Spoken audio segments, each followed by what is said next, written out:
when people who aren't, deeply committed to the well-being world hear about it, or even hear about our pillars of mental, physical, spiritual, emotional, environmental well-being, they're like, whoa, that feels like a lot. Like, how do I know where to start? And the answer that I always give people is, you need to start where you're going to have the biggest impact on your own health and well-being, and where the ROI is the highest. And what that means for me now is, so different than it was for me, 10 years ago when I had my PE, and so different from, every other human who's walking the earth in their different life journey. Today's episode is with Colleen Wachob. Colleen is the co-founder and co-CEO at MindBodyGreen. She graduated from Stanford University with a degree in international relations and Spanish, and spent 10 years working at Fortune 500 companies, including Gap, Walmart, and Amazon. In today's episode, we're diving into Colleen's background, what brought her to founding the popular platform MindBodyGreen, the stressors she faced along the way and how she's overcome them, and some of the tools and habits she's implemented as a busy mom of 2 girls to continue living her best, most fulfilled life. I know you're going to enjoy this episode with Colleen, so let's get into it.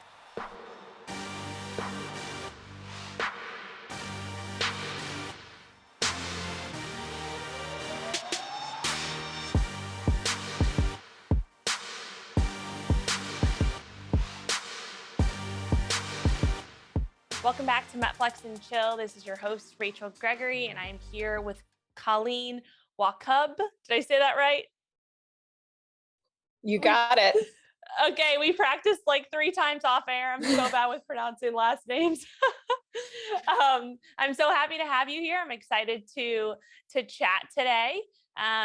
So we're gonna kind of dive into your background, talk all about MindBodyGreen, talk all about kind of how that came about, and dive into some different areas of, wellness, health, well-being, how you go about your day.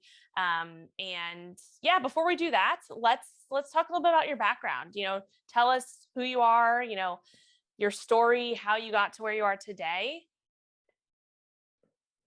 Yeah, like so many people within the health and well-being world, there's a really strong personal story here that drove so much of the work I do now. I had spent 10 years in corporate 500 companies. My husband, who is the founder and co-CEO, Jason, always jokes that I just missed Exxon on my tour of duty. I was at Gap Inc. for 8 years, Amazon and Walmart for about 2 years each. And wasn't really fulfilled in the work I was doing, and, had that quarter life crisis that, so many people struggle with. And it wasn't until I had a pulmonary embolism that it was the catalyst for me to just totally transform, my work and my life's work. I had been working at my job and had a, normal routine. And then on a Saturday morning, I at the time went to Tara Stiles' yoga class at 11 a.m., which was my Saturday ritual. And I had come out of class and I was like, I'm a little out of breath. And I asked my husband, Jason, to meet me in Manhattan. We took the subway back to Brooklyn, and I collapsed on the subway stairs. And we got out of the subway and we immediately called my general practitioner. And I look back, and this was obviously not the right behaviors, but I was doing anything on that call to avoid having to go to a New York City ER on a beautiful Saturday. I was like, I'm fine, downplaying symptoms. It's all good. And I did something I'd never done that day. I napped. I haven't napped since I was like a toddler, and was just really exhausted, but, kind of pushing through it and making excuses to not go to the doctor. And come Monday morning, my husband said, you can't go to work unless you go to the doctor on the way. So I saw the doctor. He did some tests and was like, you have a pulmonary embolism, go to the ER right now. I was so confused. I was like, what is a pulmonary embolism? I was so bewildered. He wrote it on a piece of paper for me because I think he was worried that I was going to get to the ER and just be, in a state of confusion.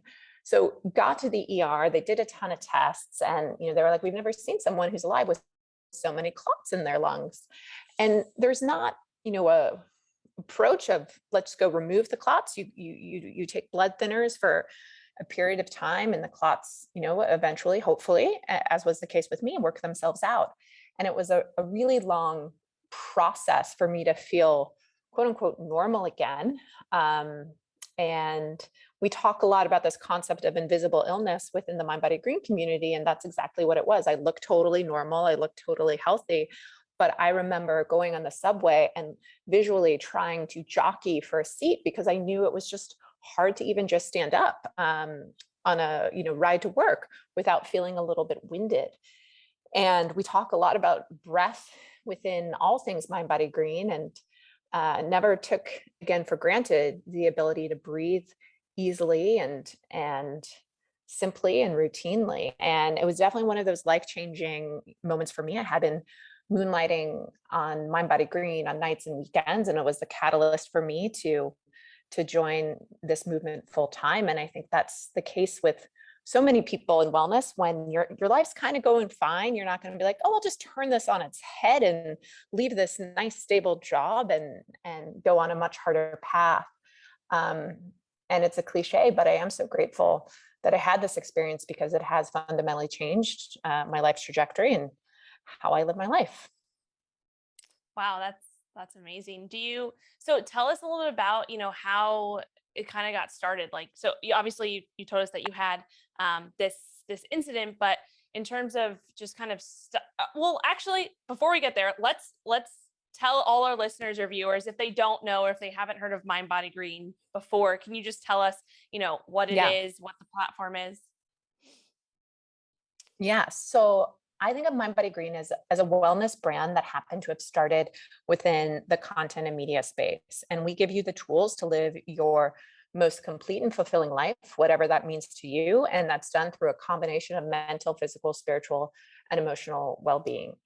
So what that means in practicality is there's a website that has a ton of both this wonderful combination of science-backed holistic medicine. We lean just as hard into the science as we do into the spirituality. And I think there are very few places within the world right now where you can get that duality of, hey, you might need to meditate, or hey, you might need to go do some, serious medical work. And we have a place for both points of view within it. And then we also want to give you the tools, whether that's through online education, whether that's through health coaching, whether that's through supplements or personal care. So we also have products that, ladder up to these goals of mental, physical, spiritual, emotional, and environmental well-being. Okay, great. Thanks for laying that out. I just wanted to make sure that everybody knew what we were talking about.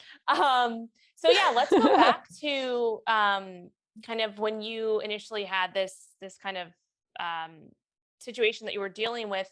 What do you feel were kind of the biggest movers that brought you into getting past it? So whether that's from things that you started to do with your nutrition or with your exercise or like mindset practices, is there anything that really kind of moved the needle for you to kind of get to where you are now? Yeah. And I think when people who aren't, deeply committed to the well-being world hear about it, or even hear about our pillars of mental, physical, spiritual, emotional, environmental well-being, they're like, whoa, that feels like a lot. Like, how do I know where to start? And the answer that I always give people is, you need to start where you're going to have the biggest impact on your own health and well-being and where the ROI is the highest. And what that means for me now is, so different than it was for me, gosh, 10 years ago when I had my PE, and so different from, every other human who's walking the earth in their different life journey. When I go back to the time of my PE, I really needed to get more in touch with my spiritual side. I was super stressed. I did things that were super outside of my traditional comfort zone in terms of astrology and healers and like connecting back to myself, looking at my stressors, scheduling vacations, some of those things that can be overlooked by someone who's, very committed to work and life. And I needed to be a little bit easier on myself. I needed to think about my breath and nasal breathing because we breathe so many times every day. And how you breathe is so much of an indication of your health and well-being. So for me, it was about leaning more into the spiritual, being a little bit easier on myself, being more mindful of stress and anxiety triggers, and being really thoughtful about, the type of life I wanted to cultivate.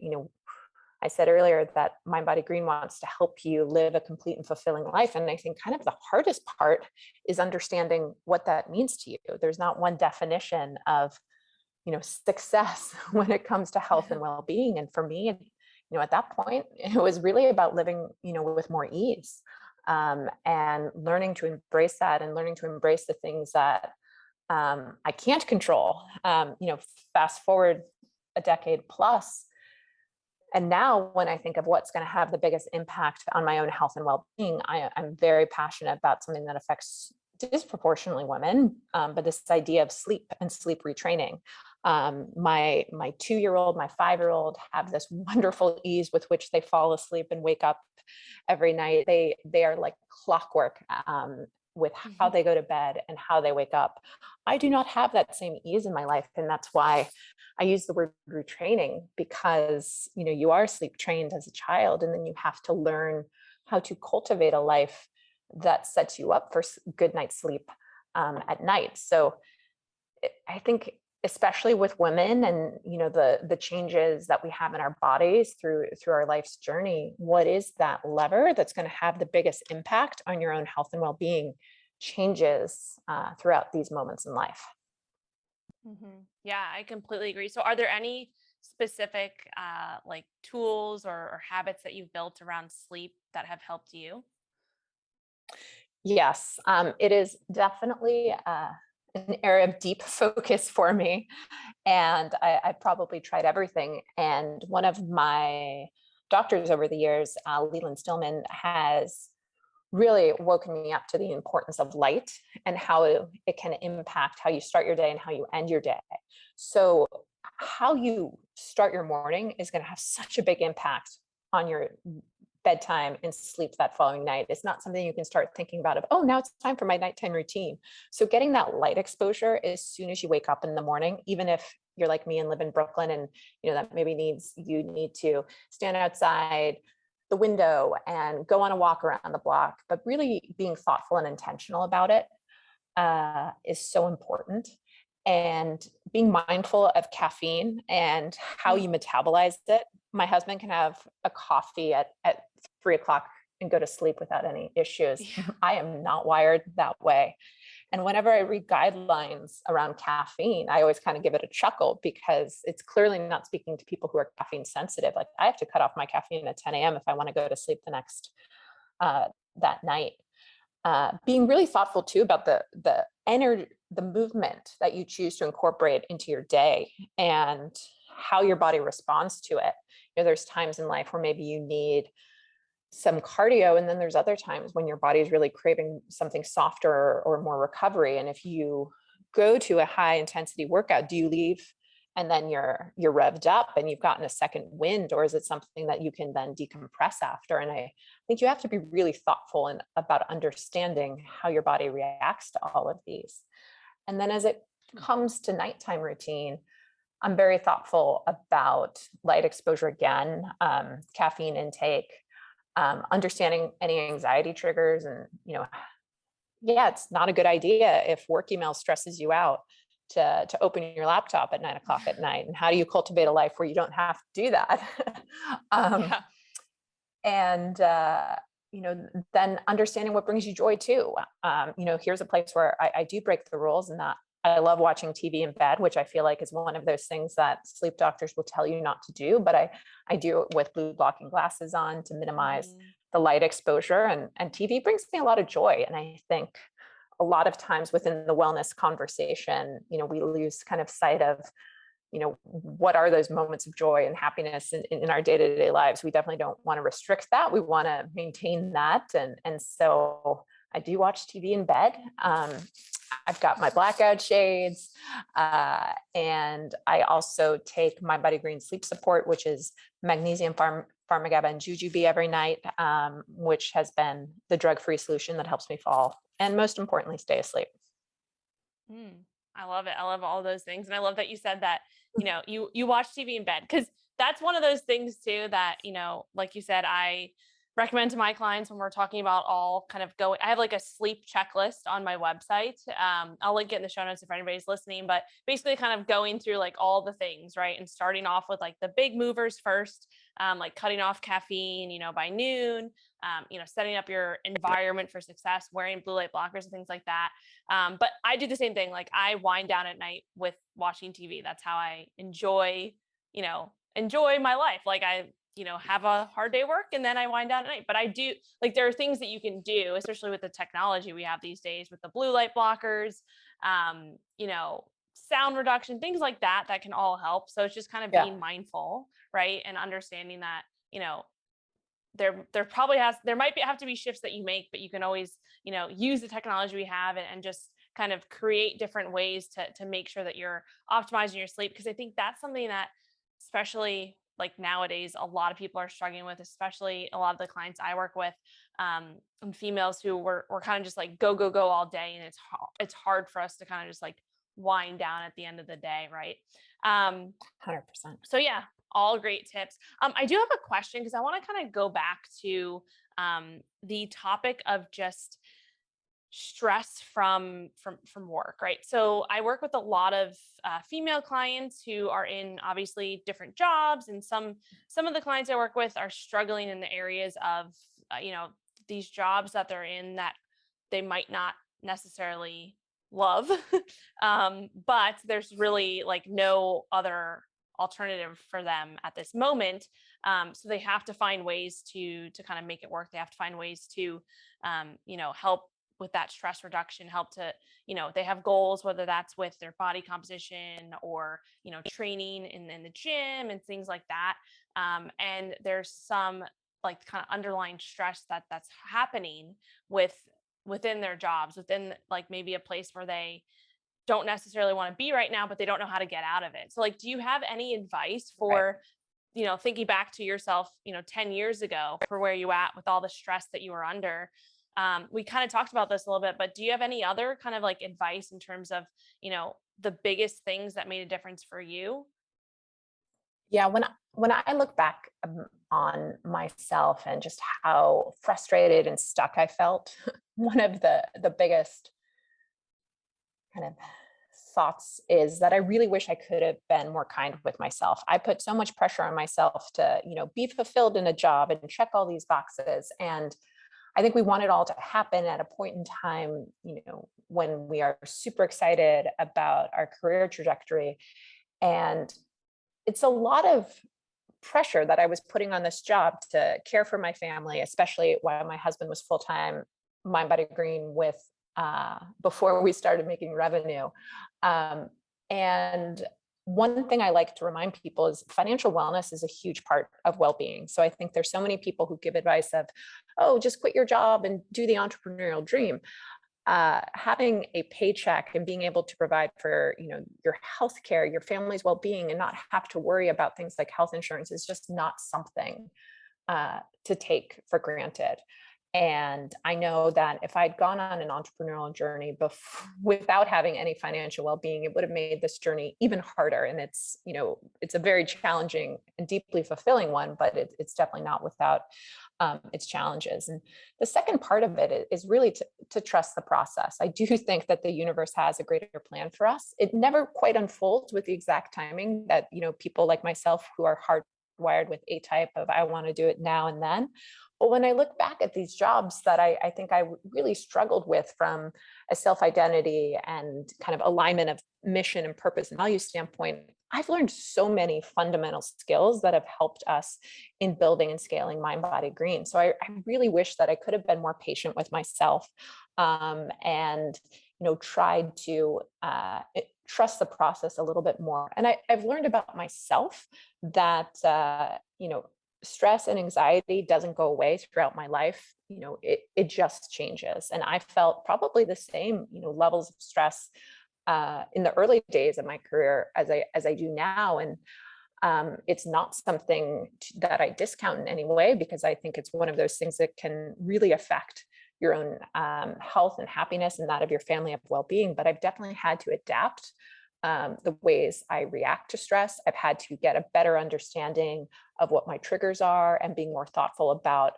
my day planning. I think there is a wonderful rise of boundaries. And in this world of remote, I think you have to be even more thoughtful and intentional about it. With so many people working different time zones, you're going to get emails about things at all hours of the night.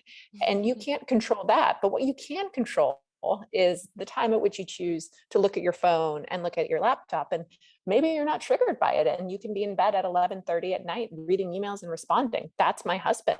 That's not me. But to the extent that you can have boundaries around things that are triggers, whether it's emails, whether it's phone calls or voicemails, do set up a system so that you are protecting yourself from things that can be triggers. Mhm. Yeah, I love that. I love that. Do you have any like specific tools or systems that you use, that you recommend in terms of that stress management side of things, and maybe some like practical takeaways or tips? Yeah, so I think the best tools are the ones that you can truly integrate into your life. And, you know, I am a lifelong Californian who's been living in New York for 13 years, but I still think that like the DNA of, what I respond to and kind of how I'm hardwired is very much Californian. So being outside, taking a call outside it just feels like such a gift. In warmer weather, I love to be able to go up on our roof and take some calls and meetings up there. And I find that just that little bit of vitamin D can make something so much less stressful. From a movement standpoint, I have totally taken down the intensity of what I do. And we're all individual in terms of, what our body needs, at this stage of life. But for me, it's about slowing down and really going all in on things that are more recovery focused, where in my 20s, I was all about the power yoga. I find deep joy in going to like a yin class or something that's a lot more, recovery minded these days. And then not forgetting about, those elements of joy and connecting with what, your soul really responds to, what brings you joy, whether it's something, as simple as a nightly ritual of I enjoy watching Netflix, to, going at this point in time, it's going sledding with my kids in the winter, or we were just in California last week and went on a water slide. And how do you ensure that you are, cultivating and calendaring those little moments of joy in the same way that you would do all the other crap that you have to get done? Yeah, I love that. And it's funny that you mentioned that you grew up in California and been living in New York, because I'm the opposite. I grew up in Manhattan and I now live in San Diego. Oh my So, gosh. yeah.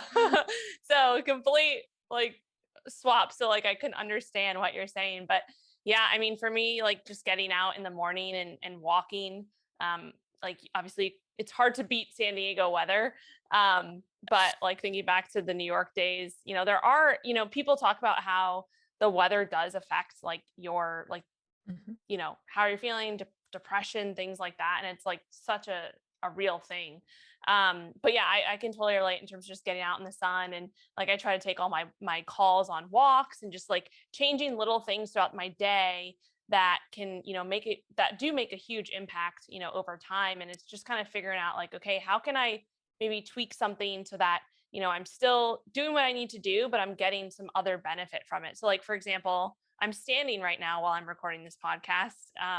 So that's another like simple thing that like people have a standing desk or, seated or, versus seated. So just like little tweaks that you can make throughout your day. I think you kind of spoke to that, which is, completely agree there.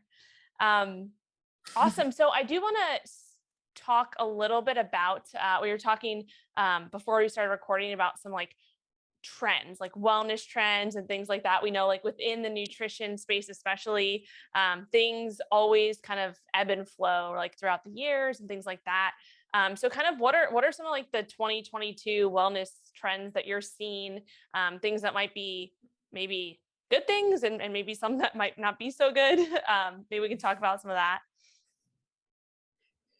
Yeah, so the first thing that comes to mind, because it's literally affecting every single person on the planet right now through this lived experience over the past 2 years is we are all dealing with some sort of collective trauma. And I'm so happy that this conversation has been normalized. But we are all carrying some sort of scar tissue, whether it's a big T trauma or little T trauma, we are all carrying it. And there's this incredible book, The Body Keeps a Score, and I've seen it in my own life how it creeps up into my body, into my physical state. What I think is really good in progress, coming from a place where I remember in 2015, we had one partner who goes, "Why are you guys talking so much about mental health? That's not what people want to hear about." And now you fast forward, and this conversation has been normalized. You can see people talking about it on TikTok, for better or for worse. But we have this collective experience that we're talking about, and just an awareness that all of these little micro traumas, like none of us are walking into March 2022 right now with the right spring in our step, and we've all been impacted in some ways by the past 2 years, and it's reassuring to me that people are starting to talk about trauma, to talk about this collective experience. But I think we also need new tools to help deal with it. And there is a lot of experimentation, new tools, old tools, as well as ancient modalities that we're going back to. All of us are so unique in kind of what our body needs to help deal with it. So that's something impacting all of us. I think one of the other things that we see a lot of wonderful conversation around, in a positive way, is this idea of longevity and health span, and really normalizing it. I think when we talked about longevity, maybe even like 3-5 years ago, it was something that biohackers or optimizers, or you were from Silicon Valley and you had weird aspirations about living to be 145. But now we're thinking about longevity in the sense of, hey, when I'm 90, I want to be able to lift up and carry my great grandchildren and travel and live my life in a way that has a lot of joy and purpose. And how do I reasonably take steps to help do that? And so for me, there's a lot of overlap now between, okay, the well-being conversation and the longevity conversation, because in some ways the goals are really the same. And there's a democratization of sorts of the conversation. And I think there's a lot of ways we can play in it, whether it's in a free and accessible way, which I tend to lean on a lot of the research that Dan Buettner of Blue Zones has done, where it's about having community, having purpose, having multi-generational living. If you're drinking, it's drinking with family and probably not by yourself alone in your apartment or home. Mm-hmm. But then you can, if you're going for that extra, 10% or 5% of optimization, you can lean into some of the testing that people like Inside Tracker and lots of other companies are doing. So I'm excited that we're talking about these conversations in a new way. And then you asked about what are some of maybe the less exciting or trends. I do think we are in a crisis for girls right now. We're in a crisis for everyone, but the issue has definitely surged from a mental health standpoint for girls and well-being. And I think it's particularly hard over the past 2 years when you have teens spending even more time on Instagram, which, for reasons we can guess, although Instagram can't confirm, of why spending more time on social media has a bigger impact on girls' health than boys' health. And there's a lot of bombardment of problematic images. And I think we have to retrain, as a mother of 2 girls, this is very topical for me, but we have to almost retrain the youngins that when they're looking at Instagram, it's like watching a movie. It's been stylized, there's props, there's sets, because I see a lot of value in technology and social media, but we also are very unaware of kind of the long-term health effects of this generation that's grown up with this level of involvement with it. And it causes me a lot of worry.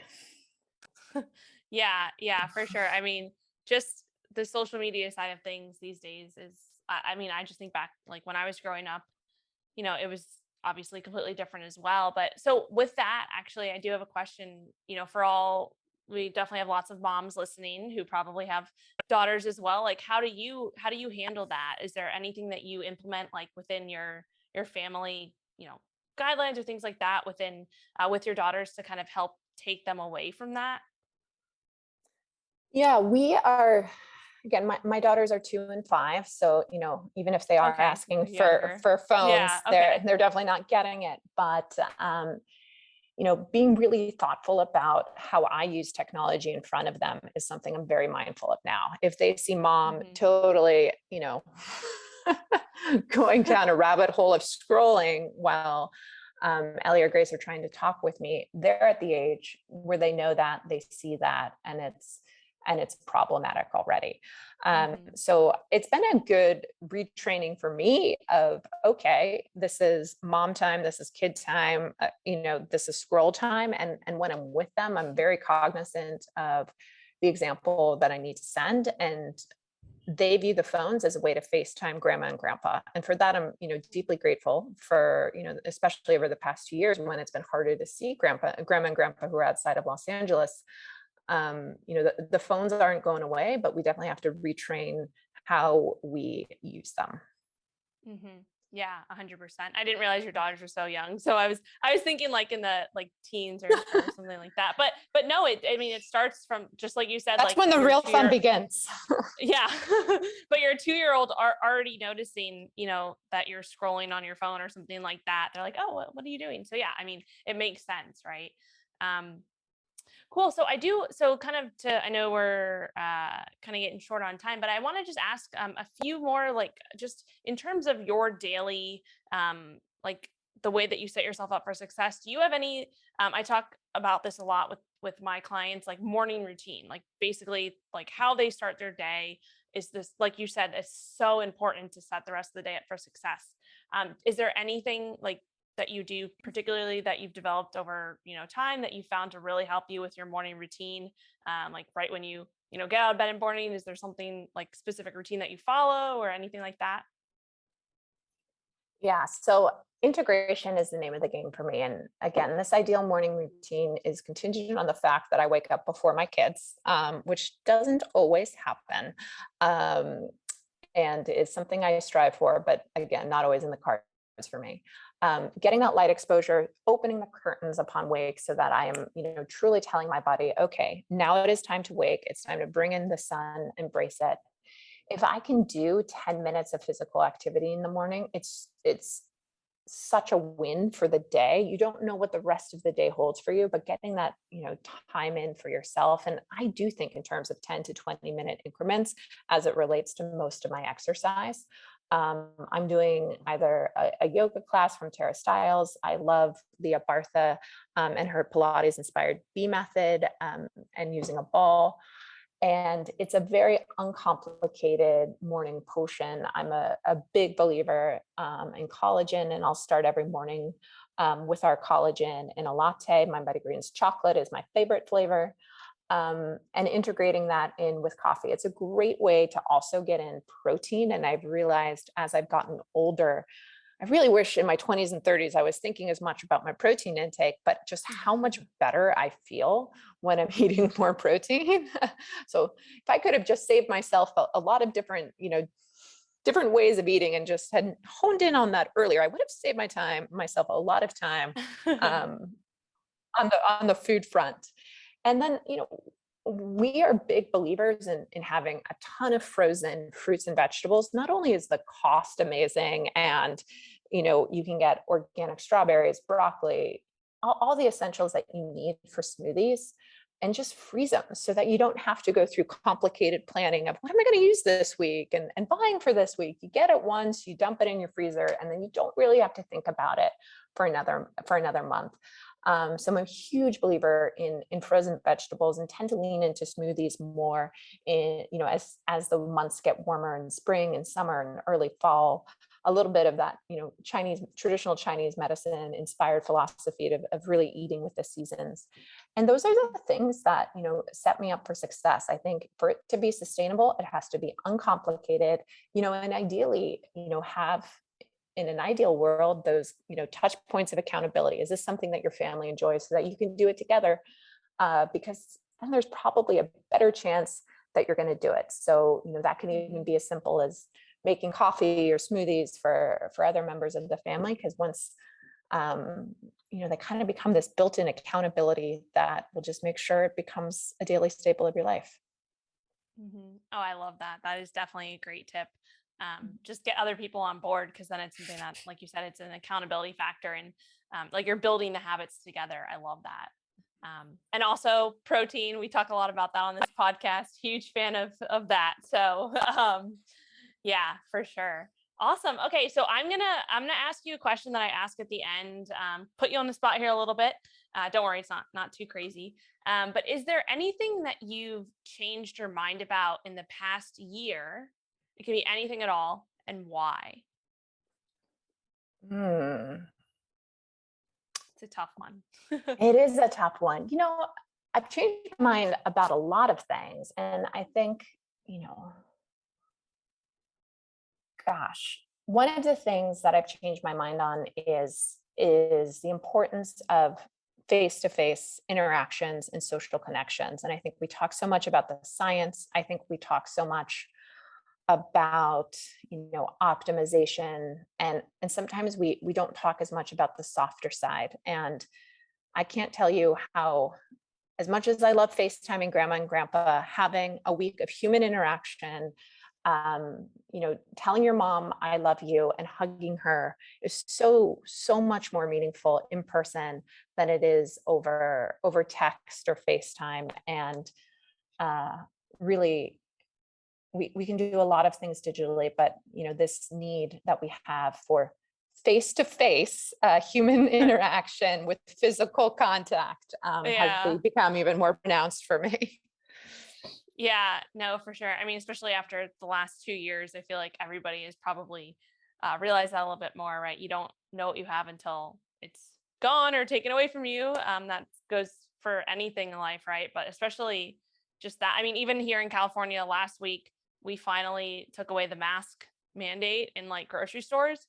So I'm like, oh wow, like this is we got so used to seeing half of everybody's face, and now I'm like, wow, I can actually see people's faces now. So hopefully that sticks around for a while. um, Fingers so yeah, crossed. yeah. Awesome. Well, this was a great conversation. Do you want to tell our viewers and listeners where they can find you, learn more about everything that you're doing? Yeah, so mindbodygreen.com is the best place. And, that's mindbodygreen is our handle across all social channels. And I'm Colleen Wachob, Colleen at mindbodygreen.com. Awesome. I will definitely link everything in the description. And yeah, this was great. It was great chatting with you. Thank you so much. Likewise. Thanks so much for having me. Take care and be well. You too.